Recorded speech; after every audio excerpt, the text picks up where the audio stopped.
சென்னையை புரட்டி போட்ட கனமழை இந்தியாவின் ஒவ்வொரு குடிமக்களையும் சோகத்தில் ஆழ்த்தியது. வந்தாரை வாழ வைக்கும் சென்னை எல்லா மாநில மக்களின் சங்கமம்.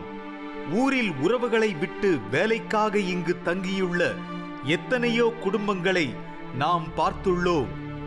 ஆம், அத்தனை மக்களையும் தண்டித்து விட்டது இயற்கை.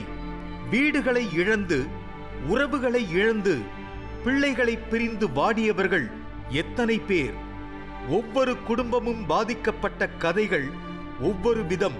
வராதுன்னு நினச்சோம், திடீர்னு இந்த மாதிரி ஒரு அழிவு ஏற்பட்டுருச்சு. நிறைய பேர் உதவி செய்கிறாங்க இல்லைன்னுலாம் சொல்ல முடியாது. ஆனால் இந்த ஈடு கட்டுற அளவுக்கு யாரும் உதவி செய்வாங்கன்னு எதிர்பார்க்க முடியல. வீடுகளை, உடைமைகளை, ஏன் வேலைக்கு சென்று வெள்ளத்தில் சிக்கிய தன் குடும்பத்தை காண முடியாமல் தவித்தவர்கள் எத்தனை பேர்! தன் குழந்தைகளை தோளில் சுமந்து காப்பாற்றிய தந்தைகளையும் தள்ளாடிய வயதினரும் மனதில் பயத்துடன் படகில் சென்றதையும் பார்த்தோம். உடைமைகளை இழந்து உயிர் பிழைத்தால் மட்டும் போதுமென்றும் இருந்த தருணங்களின் வலிகளை என்னவென்று விவரிப்பது? ஆசை ஆசையாய் சிறுக சிறுக சேமித்த பணத்தில் பண்டிகைக்கு வாங்கிய பொருட்கள், நகைகள், இதையெல்லாம் விட பல ஞாபகங்கள் நிறைந்த தங்கள் வீட்டு விசேஷங்களின் ஆல்பங்கள் அத்தனையும் வெள்ளத்தில் தொலைத்த வேதனைகள் ஏராளம். எங்களை பொறுத்தின வரைக்கும், எங்கள் வீட்டை பொறுத்தின எங்களுக்கு 2 போட்டு தான். ஆனால் எங்கள் வீட்டில் எப்படி அழிஞ்சுதோ அது போல் தான் எல்லாரும் வீட்லையும் அழிஞ்சிருக்கோன்னு எனக்கு தெரியும். ஏதோ கீழே கடந்த கந்தைங்களும் கஷ்டப்பட்டு ஏதோ சம்பாரிச்சதுங்களாச்சுன்னு, ஏழைங்களாச்சுன்னு எல்லாம் அழைச்சி காய போடுறோம், அவ்வளோதான். ஆனால் பொருளுங்க அரிசி, பருப்பு, உப்பு, மிளகா, புளி எதுவுமே கிடையாது. சிலிண்டர் அடிச்சு மாந்துங்க சிலிண்டரு, அது மிக்சி அடிச்சு மாந்து மிக்சி, பொருளுங்க அழிஞ்சு மாந்து பொருள் எல்லாமே போயிடுச்சு. கம்ப்ளைண்ட்டாக இதுதான் நடந்தது.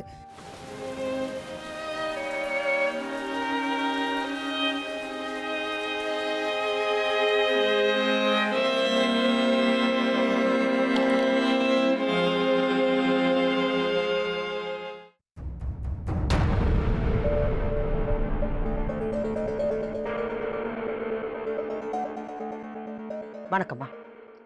உங்க பேரு? என் பேர் எம் தெய்வானு. உங்க பேருமா? எம் யசோதா. உங்க பேரு? எம் மஞ்சா. உங்க பேரு? எம் மணிகண்டன். இங்க எல்லாருமே சென்னையில தான் இருக்கீங்களா? சென்னையில் தான். எங்க சென்னையில? சென்னை சூரியன் கோட்டூர். என்னப்பா நடந்துச்சு? அன்னைக்கு செவ்வாய்க்கிழமை நைட்டு சரியான மழை மேடம். செவ்வாய்க்கிழமை அன்னைக்கு நைட்டில் மணி 11 மணி இருக்கும். அப்போ இவ்வளோ தண்ணி இருந்துச்சு எங்களுக்குலாம். வீட்டு வாசல்லே இவ்வளோ தூரம் தண்ணி. அப்போ நாங்கள் வீட்டில் யார் யார் இருக்காங்க? நான், எங்கள் அம்மா, நான் 4 பேர், எங்கள் அப்பா, எங்கள் அம்மா, 5 பேர், 6 பேருமே இருந்தோம். அன்றைக்கி சாப்பிட்டு படுத்துக்கும்போது கரண்ட்டு போயிடுச்சு. அப்போ வீட்டு வாசலில் எல்லாம் எங்கள் ஊர் ஜனமே போயிடுச்சு. அந்த அண்ணாச்சி ஸ்கூலுக்கு போயிட்டாங்க. நாங்கள் மட்டும்தான் போகல. அப்புறமேட்டு வெளியே வந்து பார்த்தா இவ்வளோ தூரம் தண்ணி வந்துச்சு மேடம். அதுக்கப்புறமேட்டு எங்கள் அப்பா அந்த நைட்டில் இட்டுன்னு அந்த ஸ்கூலில் விட்டுட்டு நைட்டு 1 மணிக்கு போயிட்டு சிலிண்டர்லாம் என் தம்பி, எங்கள் அப்பா போயிட்டு சிலிண்டர் ஆஃப் பண்ணி வச்சுட்டு வந்துட்டாங்க. அதுக்கப்புறம் விடியால் 3 மணிக்கு போயிட்டு கேஸ் புக்கு, ரேஷன் கார்டெல்லாம் எடுத்துன்னு வந்துட்டாங்க மேடம். அப்புறமேட்டு இந்த பாப்பாவும் போயிட்டு தண்ணி பார்க்கறதுக்கு போனோம் மேடம். போயிட்டு எங்கள் அப்பா ஃபோன் பண்ணி, நான் சாயங்காலம் 3 மணிக்கு தான்மா வருவேன் அப்படின்னு சொன்னார் எங்கள் அப்பா எங்கள் அம்மாண்ட. அதுக்கு அம்மா சொன்னேன், எங்கள் அம்மா இங்கே வந்திருந்தேன், நானும் என் பாப்பாவும் நான் சொன்னேன், அப்பா வாப்பா போகலாம் அப்படின்னு சொன்னேன். அதுக்கப்புறமேட்டு எங்கள் அப்பா வானாம்மா இருமா பார்த்துட்டு போகலான்னு சொன்னேன். இல்லைப்பா வாப்பா போகலான்னு சொல்லி கூட்டின்னு போயிட்டேன் மேடம். அதுக்கப்புறமேட்டு தண்ணி நீங்கள் 2 பேரும் எங்கே போயிருந்தீங்க? வீட்டாண்ட தண்ணி பார்த்து கரையில நின்றுந்தாங்க மிஸ், தண்ணி பார்த்துருந்தாங்க மேடம். அவங்க எல்லாரையும் ஸ்கூல்ல அப்பா, நீங்க 3 பேரும் அம்மாவும் ஸ்கூல்ல இருந்தீங்க. பையனும் தம்பியும் அப்பாவும் வீட்டுக்கு போனாங்க நைட்டு. பேப்பர் டாக்குமெண்ட்ஸ் எல்லாம் எடுத்துட்டு அப்பா அங்க வந்தாரு. அதுக்கப்புறம் அம்மா அப்பாவும் காலையில பொங்கல் சாப்பிட்டு நான் பாப்பா அப்பா 3 பேருமே தண்ணி பார்க்கறதுக்கு போகணும். வீட்டு பக்கம் போய் அப்போல்லாம் இவ்வளோ தூரம் தண்ணி இருந்துச்சு. மெயின் ரோட்லேயும் இவ்வளோ தூரம் தண்ணி. அந்த தண்ணிலேயும் நின்று பார்த்துட்டு வாப்பா போகலான்னு சொன்னேன். தண்ணி இருக்க அதிகமாகிடுச்சு மேடம். ஏற ஆரம்பிச்சிருச்சு.